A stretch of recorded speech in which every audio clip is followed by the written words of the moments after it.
Hello viewers, welcome to Astro Intelligence videos.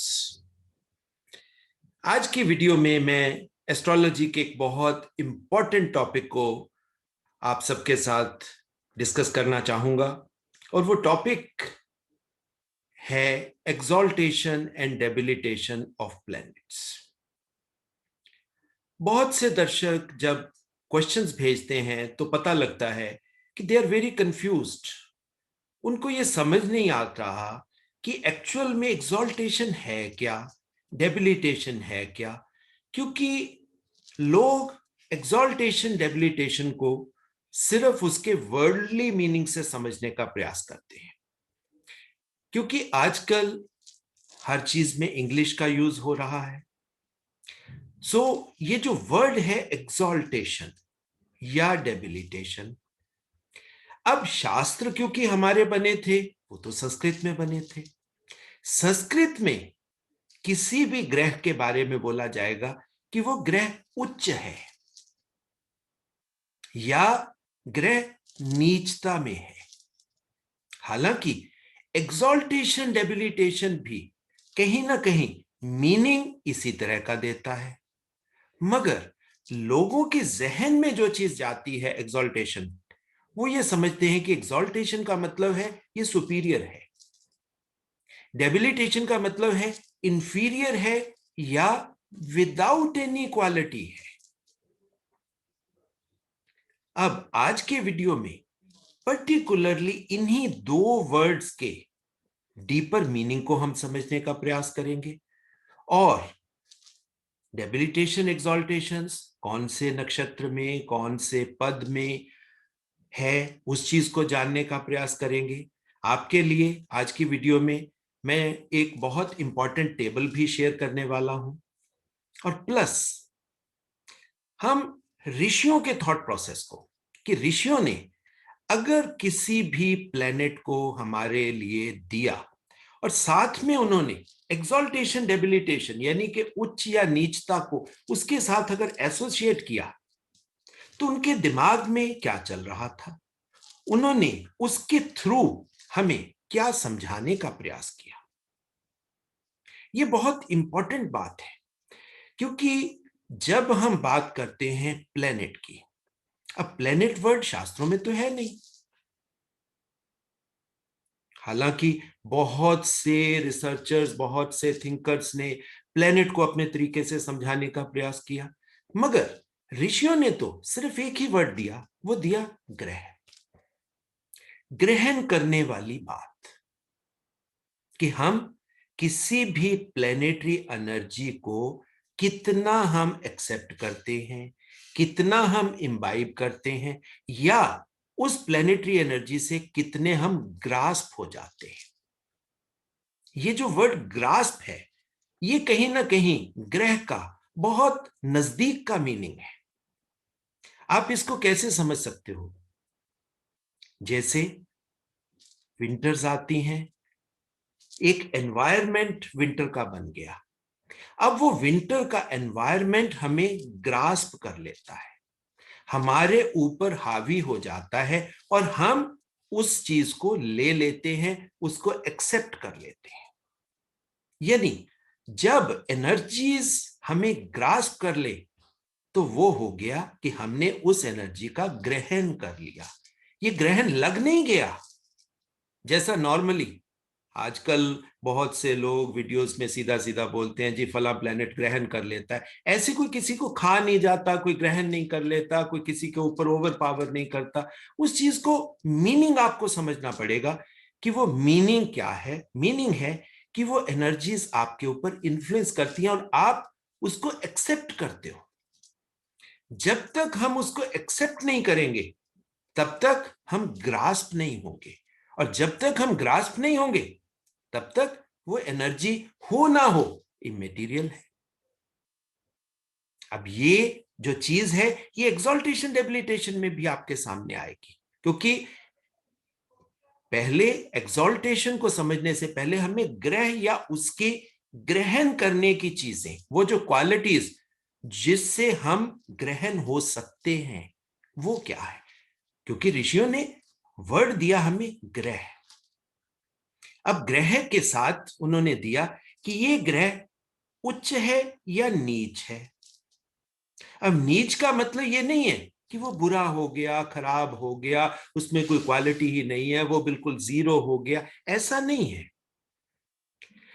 क्योंकि ऋषियों ने जो कॉन्सेप्ट हमें दिया, उन्होंने दिया डिग्रीज के हिसाब से। कोई भी राशि है, राशि की डिग्री है। अब कोई भी ग्रह आएगा वो उन डिग्रीज में आएगा। अब ये जो डिग्रीज की गेम आई, डिग्रीज का मतलब क्या हुआ, ये एक किसी क्वालिटी को क्वांटिटी में बताने की चीज है।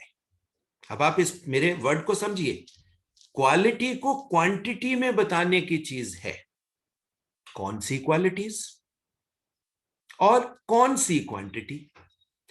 क्वालिटीज हैं जो प्लेनेटरी एनर्जीज हम अपने में इम्बाइब करते हैं और उन एनर्जीज का एक्सप्रेशन करते हैं इन फॉर्म ऑफ कर्मास। जो कर्म हम करते हैं वो हमारा एक्सप्रेशन है, और जो हम रिसीव करते हैं एनर्जीज को, वो हमारा इंप्रेशन है। आप देखिए, एक है इंप्रेशन, एक है एक्सप्रेशन, और दोनों ये काम ये डिग्रीज के साथ ही चल रहे हैं। क्योंकि ऋषियों ने हमें कहा कि जो आपका हॉरोस्कोप है, आपका चार्ट है, ये टाइम साइकिल, काल चक्र से बंधा हुआ है, और काल हमेशा एक सर्कल में, एक राउंड सर्कल में ही चल सकता है, और राउंड सर्कल की डिग्रीज 360 डिग्री होगी। और 360 डिग्री को ऋषियों ने कहा कि आपका जो शरीर है ये भावनाओं से बंधा हुआ शरीर है। इसी वजह से उन्होंने इस 360 डिग्री को 12 भाव में डिवाइड कर दिया। अब 12 भाव 360 डिग्री से डिवाइड अगर हम करेंगे तो एक भाव 30 डिग्री का आ गया। अब कोई भी ग्रह किसी भी राशि में किसी तो जिसको हम कहते हैं डिग्री में आएगा। अब ऋषियों ने हमें समझाया कि कौन सी डिग्री में ग्रह आपके चार्ट में आता है, तो उस डिग्री को आपको कैसे समझना है कि उस प्लेनेट की कितने परसेंट या कितनी डिग्री की एनर्जीज आपके पास अवेलेबल हैं। ये बहुत इंपॉर्टेंट बात है। एक्सॉल्टेशन डेबिलिटेशन से आप बड़ा क्लियरली समझ सकते हो कि आपके पास इतना एनर्जी रिसोर्स अवेलेबल है। अब वो एनर्जी रिसोर्स कैसे हमारे पास बनता है, आज पहले इस बात को भी समझ ले। वो टेबल जो मैंने आपके लिए बनाया, हम उसमें 1-2 मिनट बाद चलेंगे। अब एनर्जी रिसोर्स कैसे बनता है, इस बात को समझ लीजिए। ये जो हमारा शरीर है, जैसे अब ये डॉक्टर अजय शाही का शरीर, शरीर के थ्रू मैं आपसे बात कर रहा हूं। अब ये जो शरीर बना, मेरा भी बना, आपका भी बना, ये जो शरीर बना, अब ये शरीर कैसे बना, इस चीज को आप समझिए। कितने जन्मों की पास्ट लाइफ के इन्फ्लुएंसेस इकट्ठे होते होते होते होते जब मैंने अपना पिछला जन्म पूरा किया, मेरी डेथ हुई, तो वहां पर मेरी प्लेनेटरी एनर्जीज का जो एक्सप्रेशन था वो एक लेवल पर था। जिस लेवल पर मैंने उस शरीर को छोड़ा, अब आप देखिए यहां पर परमात्मा बहुत खूबसूरत तरीके से काम करता है। जहां पर मैंने छोड़ा, ये जो नया शरीर जो आपके सामने अब बात कर रहा है, ये शरीर वहीं से शुरू हो गया। यानी पिछले जन्मों की एक्सटेंशन ही हमें मिली। अगर मेरा सूर्य 10 डिग्री का है, तो वो 10 डिग्री का मतलब कि पिछले जन्म में मैंने 10 डिग्री पे उस शरीर को छोड़ा था, तभी मेरे को इस जन्म में सूर्य 10 डिग्री का मिलेगा। तो यहां पर ये कोई रैंडम सिलेक्शन नहीं है कि आपको जन्म मिला, आपकी डिग्री प्लेनेट की इतनी बन गई, उस प्लेनेट की इतनी बन गई, ऐसा कुछ नहीं है। ये एक बहुत सिस्टेमेटिक प्रोसेस है परमात्मा का, और इसी प्रोसेस से हम डेवलप करेंगे। अब आप देखिए, आपका जन्म हुआ with fixed resource of energies, आपकी लिमिटेड है, फिक्स्ड है। इसी में ऋषियों के थॉट प्रोसेस क्लियर होते हैं। उन्होंने कहा कि आपके पास इनफाइनाइट रिसोर्सेज नहीं है, you are born with limited resources. उस लिमिटेड रिसोर्स यानी जो आपका रिसोर्स बैंक है, एनर्जीज का बैंक है, वो आपका कितना होगा ये आप अपनी डिग्री से बड़ी क्लियरली समझ सकते हो। और जैसे ही डिग्री से समझते हो तो ऋषियों ने उसके साथ अटैच कर दिया कि इतनी डिग्री तक वो प्लेनेट उच्च का है, फला राशि में उच्च का है, उतनी डिग्री में वो नीच का हो जाएगा और फला राशि में वो नीच का हो जाएगा। अब आप समझिए, अब आपके पास उन्होंने उस एनर्जी रिसोर्स को जो उस पर्टिकुलर ग्रह से आपको मिल रही है, उन्होंने उसको डिफाइन कर दिया कि आपके पास इतना रिसोर्स अवेलेबल है। अब वो जो रिसोर्स आपका है, अब उस रिसोर्स को आप, जो टेबल आज मैंने आपके लिए बनाया है, थोड़ी सी मेहनत करी है और आशा करता हूं कि वो टेबल आपके काम आएगा। क्योंकि जो लोग एस्ट्रोलॉजी को एक सीरियस सब्जेक्ट के तौर पर लेते हैं, उनके लिए ये मीनिंगफुल बात है कि जो हम लोग काम करते हैं वो आपके बेनिफिट के लिए है, ताकि आप उस काम को अपने काम में इस्तेमाल कर सको। यहां पर अब मैं आपके लिए वो टेबल मैं शेयर करूंगा।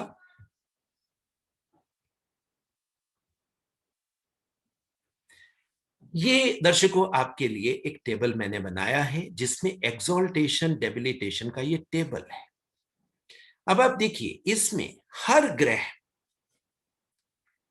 किस राशि में, उस राशि के कौन से नक्षत्र में, नक्षत्र के कौन से पद में वो एक्सॉल्टेशन डेबिलिटेशन होती है, पहले तो उसको समझिए। शुरुआत मैंने कर दी, इंट्रोडक्शन दे दी कि वो आपका अवेलेबल एनर्जी रिसोर्स है। अब हर चार्ट, हर लाइफ एक फिक्स्ड एनर्जी रिसोर्स के साथ आती है। उस एनर्जी रिसोर्स का इस्तेमाल करके हम अगले कर्म करते जाते हैं और कर्मों के माध्यम से ही हम अपनी एनर्जी को बढ़ाते या कम करते जाते हैं। यानी कि कुछ एनर्जीज को हम यूज कर जाते हैं, कुछ एनर्जीज को हम बढ़ा लेते हैं, तो वो हमारे अगले जन्म का हमारा एक रिसोर्स तैयार हो जाता है। मगर उस हमारे चार्ट में वो रिसोर्स कितना है, उसको समझने के लिए इस टेबल को समझना आपको जरूरी होगा। अब हम उस टेबल को थोड़ा सा डिस्कस करते हैं। ये जैसे आप देख सकते हो कि सूर्य एग्जॉल्ट करता है, आपको मालूम है, एरीज राशि यानी कि मेष राशि में एग्जॉल्ट करता है। एरीज राशि किसकी है? ये मंगल देवता की राशि है। और सूर्य आप सबको मालूम है 10 डिग्री पे एग्जॉल्ट करता है। तो कौन सा पद आया? तो वहां पर नक्षत्र जो आपको मिलेगा, पहला नक्षत्र वो अश्विनी मिलेगा और अश्विनी का पद मिलेगा आपको तीसरा। अश्विनी के तीसरे पद में सूर्य एग्जॉल्ट करेगा, ये आप देख सकते हो। ठीक है, अब तीसरे पद का जो लॉर्ड मिलेगा आपको, जो पद लॉर्ड मिलेगा आपको मरकरी। और नक्षत्र लॉर्ड आपको मालूम है कि अश्विनी का नक्षत्र किसका है? वो तो मंगल देवता का ही है। यहां पर आपको सूर्य उच्चतम अवस्था में है, यानी जो आपकी आत्मा का प्रकाश है वो हाईएस्ट है। कितने डिग्री तक? 10 डिग्री तक। और ये जो 10 डिग्री की बात है, यहां पर आपको एनर्जीज सूर्य की तो है, मगर साथ में मंगल, साथ में बुध, ये एनर्जीज भी आपके साथ हैं। ये एनर्जीज का मिक्सचर बन के वो एनर्जी का रिसोर्स आपको मिलेगा। अब ये तो है सन की एग्जॉल्टेशन की बात। अब सन डेबिलिटेट कहां करेगा? ये करेगा लिब्रा यानी तुला राशि में। तुला राशि का लॉर्ड कौन है? वो है शुक्र देवता। और किस नक्षत्र पद में करने वाला है? ये स्वाति के पद 1 में सूर्य डेबिलिटेट करेगा। और यहां पर जो पद लॉर्ड बनेगा जुपिटर, देवगुरु। और नक्षत्र लॉर्ड बनेगा राहु। यानी कि राहु में सूर्य आपका डेबिलिटेट, नीच की अवस्था पकड़ेगा। आप देखिए, स्वाति नक्षत्र से सूर्य की डिग्री यानी वो एनर्जी आपको शुरू होगी और ये एरीज तक जाएगी। स्वाति से एरीज ये एनर्जी बढ़ती हुई मिलेगी, यानी कि यहां पर क्या होता है, हम इसको कहते हैं उच्चता की तरफ जाना, यानी जो इंटेंट है, इंटेंट एक्सॉल्टेशन इंटेंट। और जब यही चीज हमारे सूर्य एरीज से लेकर स्वाति की तरफ गति होगी तो ये डाउनवर्ड ट्रेंड शो होता है कि यहां पर वो डिग्रीज आपको कम से कम होते होते ये स्वाति नक्षत्र में आ जाता है। अब ये आपको समझ में आ गया कि सूर्य कहां एक्सॉल्ट कर रहा है और कहां डेबिलिटेट कर रहा है। इसी तरह सारे प्लैनेट्स आप एक एक करके देख सकते हो। चंद्रमा एक्सॉल्ट करेगा टॉरस राशि में, टॉरस राशि में भी नक्षत्र कौन से में, कृतिका 2 में। कृतिका 2 का जो पद लॉर्ड होगा वो शनि देवता होंगे और जो नक्षत्र लॉर्ड होगा वो सूर्य होगा। अब आप देखिए चंद्रमा एक्सॉल्ट कहां कर रहा है, सूर्य के नक्षत्र में।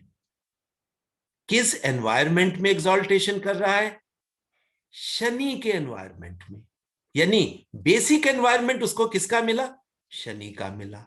अब आप देखिए ये ऋषियों के लॉजिक हैं, ये सिर्फ कहने की बातें या याद करने की बातें नहीं है, ये ऋषियों के लॉजिक हैं। अब चंद्रमा एक्सॉल्ट कर रहा है टॉरस राशि में शुक्र देवता के एनवायरमेंट में। शुक्र आप जानते हो लग्जरीज का एनवायरमेंट है। अब लग्जरीज के एनवायरमेंट में 100%, क्योंकि मन हमेशा लग्जरी सुख सुविधाएं चाहता है, आराम चाहता है, आनंद चाहता है, चीजें चाहता है, मेटीरियलिस्टिक पोजेशंस चाहता है, वेनिशियन चीजें चाहता है। मगर अब क्या है, पद लॉर्ड इंपॉर्टेंट क्या हुआ, नक्षत्र सूर्य का है। जो सेकंड एनवायरमेंट मिला कि जब मन एक्सॉल्ट करेगा, ये आप सब जानते हो समझते हो कि मन के अंदर प्रकाश तो सूर्य का ही होगा, क्योंकि मन का अपना तो कोई प्रकाश है नहीं, चंद्रमा का कोई प्रकाश नहीं होता। वो सूर्य से उस ज्योति को ग्रहण करता है और उस ज्योति को एब्जॉर्ब करके रिफ्लेक्ट कर देता है। मगर उस हाईएस्ट मन की जो डिग्रीज हैं वो कहां होनी चाहिए, वो होनी चाहिए मेन एनवायरमेंट किसका होगा, शनि देवता का होगा। डिसिप्लिन के एनवायरमेंट में अब आप देखिए ऋषियों ने आपके लिए सीधा सीधा डायरेक्टिव फिक्स कर दिया कि चंद्रमा को अगर एक्सॉल्ट करना है तो डिसिप्लिन में करना है, हार्ड वर्क के एनवायरमेंट में करना है। अब आप देखिए लोग यहां पर कितनी गलत भ्रांतियां फैलाते हैं, चंद्रमा की एक्सॉल्टेशन के बारे में कितनी अजीब अजीब बातें, शुक्र के बारे में किस तरह की बातें करते हैं। मगर ऋषियों ने तो सीधा सीधा कहा कि भाई मन को अगर एक्सॉल्टेशन पकड़नी है या मन अगर एक्सॉल्टेड है तो वो साथ ही में डिसिप्लिन और हार्डवर्क भी है, उसकी बाउंड्रीज पहले ही तय कर दी गई। और चंद्रमा जब डेबिलिटेट करेगा तो डेबिलिटेट कहां करेगा, स्कॉर्पियो में, 8वीं राशि में, वृश्चिक राशि में। अब वृश्चिक राशि वहां पर तो एनवायरमेंट किसका मिला, एनवायरमेंट मिला मंगल का। मंगल के साथ विशाखा नक्षत्र है, विशाखा का चौथा पद, और ये जो चौथा पद है ये चौथा पद स्कॉर्पियो में चला जाता है, ये आप सब जानते हो। यहां पर पद लॉर्ड चंद्रमा ही है। अब आप देखिए चंद्रमा चंद्रमा में ही डेबिलिटेट कर रहा है और नक्षत्र लॉर्ड का एनवायरमेंट किसका है, वो है जुपिटर का। यानी अब आप समझ सकते हो कि चंद्रमा अगर डेबिलिटेट करेगा तो वो नॉलेज के एनवायरमेंट में डेबिलिटेट करेगा और एक्सॉल्ट करेगा तो डिसिप्लिन हार्डवर्क के साथ। अब आप देखिए ऋषियों के लॉजिक क्लियर होते हैं इन चीजों से। अब बात पहले कर लेते हैं सूर्य की भी। अब सूर्य एक्सॉल्ट कर रहा है, सूर्य तो आपकी आत्मा है, आत्मा एक्सॉल्ट कहां करेगी, अग्नि में ही, क्योंकि ज्योति अग्नि से ही बनती है। अग्नि के फायर के बिना लाइट बन ही नहीं सकती, फायर बेसिक एनर्जी है, आपका एलिमेंट है। और दूसरी एक बात है, हम कहते हैं आत्मा सबसे पवित्र है, क्योंकि आत्मा अग्नि में है, अग्नि से वो प्रकाश ले रही है। अब अग्नि तो पवित्र होगी, क्योंकि अग्नि तो तप चुकी है, वो तप आ चुका है। इसी वजह से वो अग्नि तत्व में ही उसकी एग्जॉल्टेशन आपको मिलेगी। अब सूर्य आपको देता क्या है? अब आप इस चीज को समझिए। सूर्य हमें देता है हमारी ईगो, हमारी आइडेंटिटी, हमारी पब्लिक में पोजीशन, प्रोमिनेंस। अब आप देखिए, अब ये प्रोमिनेंस कैसे होनी चाहिए? ये अग्नि तत्व में होनी चाहिए, उस तप के एनवायरनमेंट में होनी चाहिए, जहां पर आपकी जो प्रोजेक्शन बने वो बिल्कुल प्योर बने। इंपॉर्टेंट है बात, आपकी प्रोजेक्शन प्योर होनी चाहिए। इम्प्योर प्रोजेक्शन कभी भी मीनिंगफुल नहीं है। अब ये ऋषियों का लॉजिक है। और सूर्य जब डेबिलिटेट करेगा, नीचता पकड़ेगा, तो वो कहां पकड़ेगा? वो पकड़ेगा जुपिटर में। जुपिटर क्या है कि नीचता आते आते ज्ञान तो उसके पास है, ज्ञान का एनवायरनमेंट तो उसके पास है, मगर सूर्य को डाउन कब होगा? जब आपकी इच्छाएं बहुत ज्यादा बढ़ जाती हैं। राहु, माया के खेल में आत्मा डाउन हो जाएगी। ये देखिए, ये ऋषियों का लॉजिक है, ये मैं नहीं बोल रहा हूं, ये ऋषियों के लॉजिक की बात है। आत्मा का प्रकाश डाउन होगा माया के खेल में।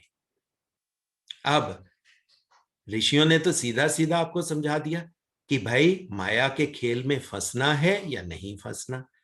अगर कोई इंसान माया को समझ ले तो वो ही राहु उसके लिए अमृत तत्व देने की कैपेबिलिटी रखता है। मगर जब जन्म हमें मिला है तो उसकी डेबिलिटेशन, एक बात है, वहीं से निश्चित हो जाती है कि ये माया के जाल में ये आत्मा फंसेगी। अब उसको एनवायरनमेंट माया का ही मिलेगा। अब देखिए, ये खेल है, जन्म खेल है। हम कहते हैं जन्म माया का खेल है, माया का खेल। अब आप समझ गए कि कैसे निश्चित हो गया आपका। अब थोड़ा सा आगे चलते हैं, उसके बाद मंगल देवता की बात कर ले। मंगल देवता एग्जॉल्ट कहां कर रहे हैं? मंगल देवता करते हैं धनिष्ठा 2 में। राशि कौन सी होती है? कैप्रिकॉर्न, मकर राशि। मकर राशि में वो एग्जॉल्ट करते हैं। अब मकर राशि के देवता तो शनि है। अब आप देखिए, मार्स मंगल को, हालांकि आजकल जो लोग मेरी वीडियो सुन रहे हैं वो तो अब इसको मंगल को वायु के साथ, अग्नि के साथ, मतलब उस संबंध को, क्योंकि पिछली वीडियोस में मैंने काफी क्लियर किया। मगर शुरू की वीडियोस में मैं एक शब्द बोलता था कि मंगल को अगर हम एक शब्द से समझना चाहें, वो शब्द होगा डिजायर, इच्छा।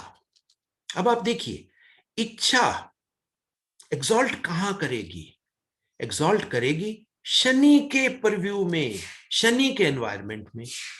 इच्छाएं शनि के एनवायरनमेंट में ही बढ़ाई जा सकती हैं, यानी कि डिसिप्लिन और हार्डवर्क और कर्म, कर्म से ही इच्छाओं की पूर्ति हो सकती है। तब इसी वजह से मंगल को एग्जॉल्टेशन मकर राशि में दी ऋषियों ने। नक्षत्र कौन सा दिया? धनिष्ठ। धनिष्ठ आप समझते हो, फाइनेंशियल मेटीरियली सेठ लोगों का नक्षत्र है, धनिष्ठ लोगों का नक्षत्र है। और उसके धनिष्ठ के सेकंड पद में, अब सेकंड पद का लॉर्ड कौन है? वो मरकरी है। अब इच्छा पूर्ति के लिए मरकरी तो चाहिए, ट्रेडिंग चाहिए, लर्निंग चाहिए।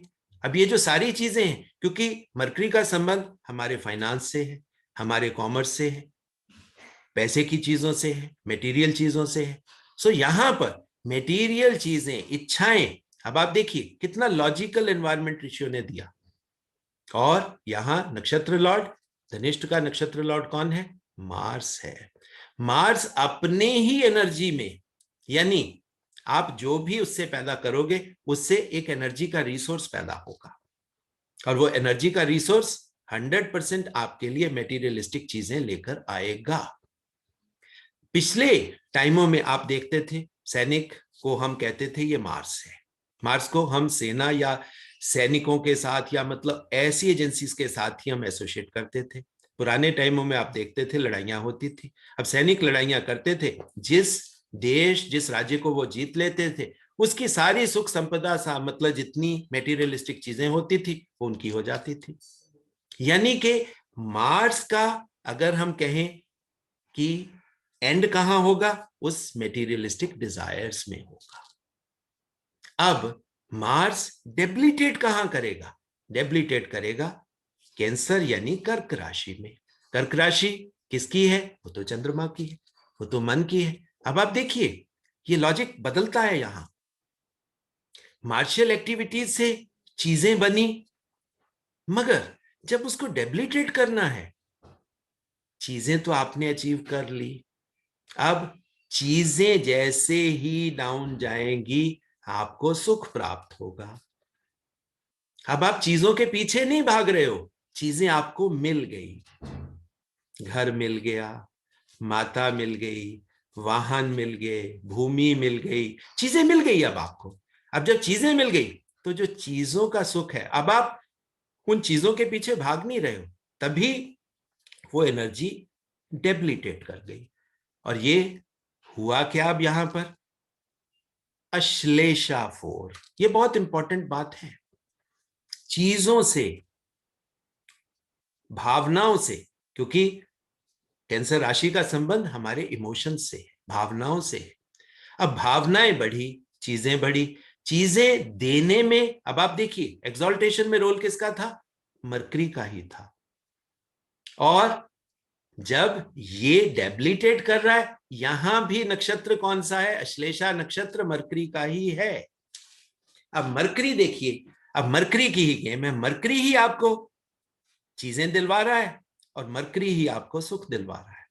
मगर अश्लेषा नक्षत्र में आप जानते हो यहां पॉइजन भी है, नेगेटिविटी भी है, चीजें दिमाग से निकलती नहीं है। लंबे समय तक दिमाग के अंदर अगर किसी ने कोई चीज बोल दी आपके बारे में नेगेटिव, आपको क्रिटिसाइज कर, वो चीजें निकलती नहीं है अश्लेषा नक्षत्र में।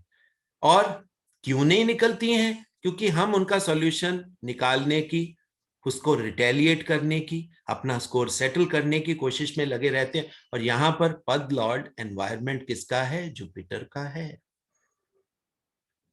और जुपिटर आपको मालूम है यहीं पर जुपिटर एक्सॉल्ट करते हैं, यानी कि कैंसर राशि में ही तो एक्सॉल्ट करते हैं। मगर यहां पर मजे वाली बात क्या है, ऋषियों ने कहा मार्स को यहां डेबिलिटेट होना है। जुपिटर का एक नेचुरल एनवायरनमेंट तो आपको मिल गया, इंसान को यहां लगना शुरू होता है कि हम तो ज्ञानी हैं, हम नॉलेजेबल हैं, हमारे पास बहुत नॉलेज इकट्ठी हो गई। अब नॉलेज का ज्यादा इकट्ठा होना ही तो श्लेषा नक्षत्र है, विचारों का खेल। नॉलेज से जो मिलना चाहिए वो नहीं मिला, उससे एक ईगो मिल गई। अब दर्शकों यहां पर मैं आपको ऋषियों के लॉजिक की भी थोड़ी सी बात समझाना चाहता हूं। एक्सॉल्टेशन का मतलब होता है कोई भी एनर्जी रिसोर्स जो आपको मिला वो हाईएस्ट डिग्री का मिल गया। अब हाईएस्ट डिग्री का मिल गया तो अब आपके पास तो कुछ अचीव करने को है ही नहीं, आप पहले ही पहाड़ की उस चोटी पर बैठे हो जहां पर अब आपको सब कुछ मिला हुआ है। उसके साथ ईगो, अहंकार अपने आप अटैच हो जाता है। और अहंकार आप सब जानते हो ये कोई अच्छी चीज तो है नहीं, वो चाहे मेटीरियलिस्टिक चीजों की बात हो जाए। अब मेटीरियलिस्टिक चीजें बढ़ेंगी तब आप देखोगे घर का सुख चैन कहां चला जाएगा पता ही नहीं लगता। जब तक ज्ञान साधना के साथ एसोसिएट नहीं होगा, अकेला ज्ञान होगा, वो ज्ञान भी आपको अहंकारी बना देगा।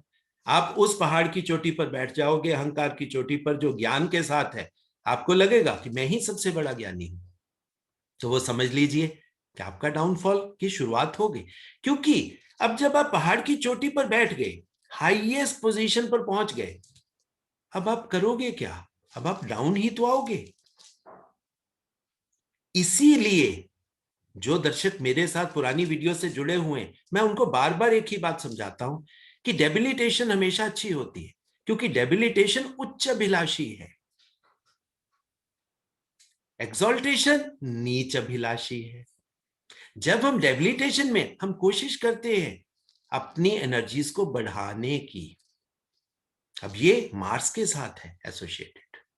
अब आप देखिए, मार्स किसी का अगर अश्लेषा नक्षत्र में है, अब वो कोशिश करेगा कि मैं चीजें बनाऊं और ज्यादा चीजें बनाऊं ताकि मेरे को सुख मिले। अब एक बच्चा मुकेश अंबानी के घर में पैदा हो गया, उसको तो हाईएस्ट मटेरियलिज्म मिल गया। बिल गेट्स के घर में पैदा हो गया, उसको हाईएस्ट मटेरियलिज्म मिल गया। अब उसके पास अचीव करने को तो कुछ है ही नहीं, सारे दुनिया के रिसोर्स उसके पास अवेलेबल है। अब आप देखिए, क्या आप समझ सकते हो कि उसके पास सुख होगा? नहीं हो सकता। अब उसको सुख लेने के लिए आइदर जुपिटेरियन एक्टिविटीज, इसी वजह से अब आप देखिए बिल गेट्स क्या करता है, सुख लेने के लिए चैरिटीज कर रहा है।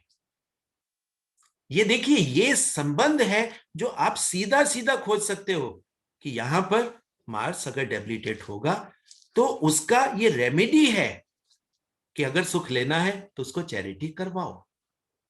अब आप देखिए, ये सिर्फ तब आप समझ सकते हो जब एक्सॉल्टेशन डेबिलिटेशन को आप सही तरीके से समझोगे। सिर्फ उस एकेडमिक रटे तोते वाली बात नहीं यहां पर काम आनी कि आपको कौन सा एनवायरनमेंट मिला है, उस एनवायरनमेंट में ऋषियों का थॉट प्रोसेस क्या है। अगर वहां पर जुपिटर है तो आप समझ सकते हो ज्ञान तो है, मगर यहां पर चैरिटी, अगर चैरिटी करोगे तो जुपिटर खिल जाएगा, जुपिटर अच्छा हो जाएगा।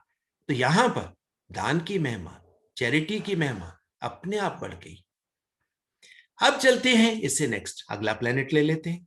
अगला प्लेनेट है बुध, मरकरी, क्राउन प्रिंस, बुध देवता, हमारी बुद्धि, हमारा बोध। अब देखिए, ये मैंने कितने वर्ड्स बोल दिए।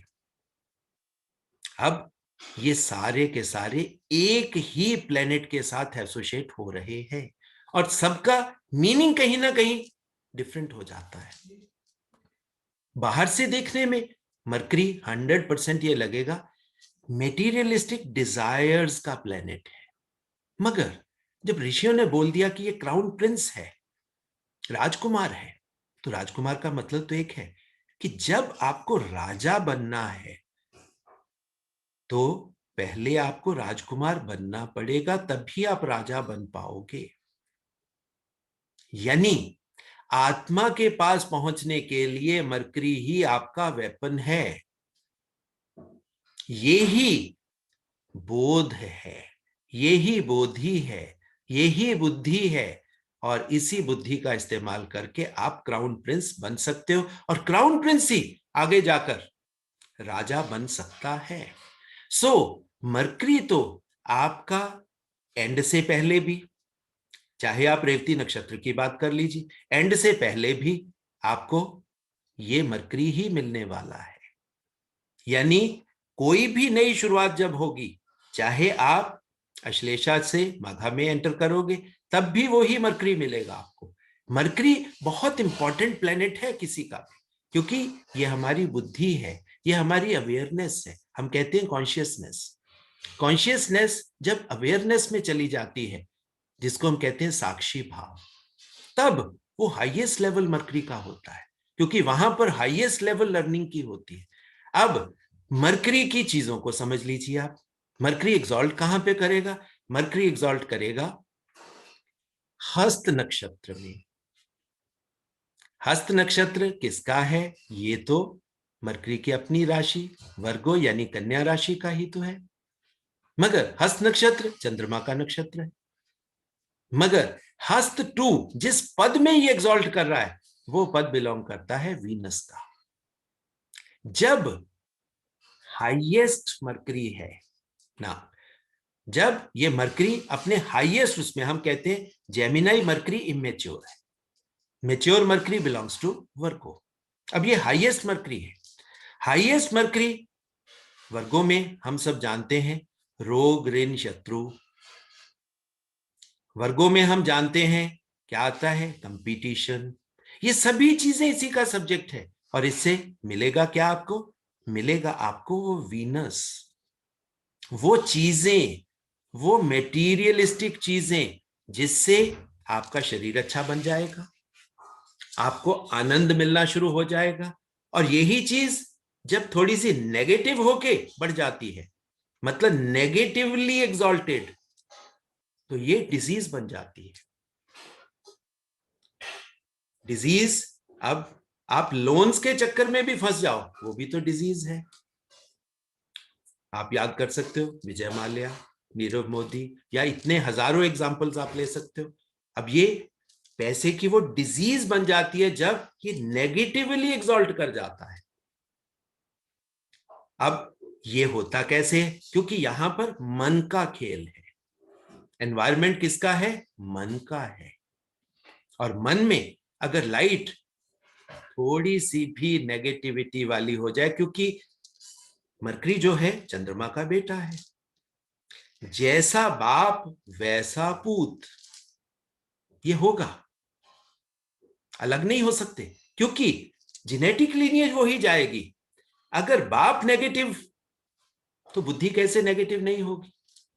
मगर अब यहां पर एक बड़ी खास बात है, हम सीखते हैं लाइफ में नेगेटिव चीजों से, पॉजिटिव चीजों से हम सीख नहीं पाते, क्योंकि पॉजिटिव चीजों को हम सिर्फ जीते हैं।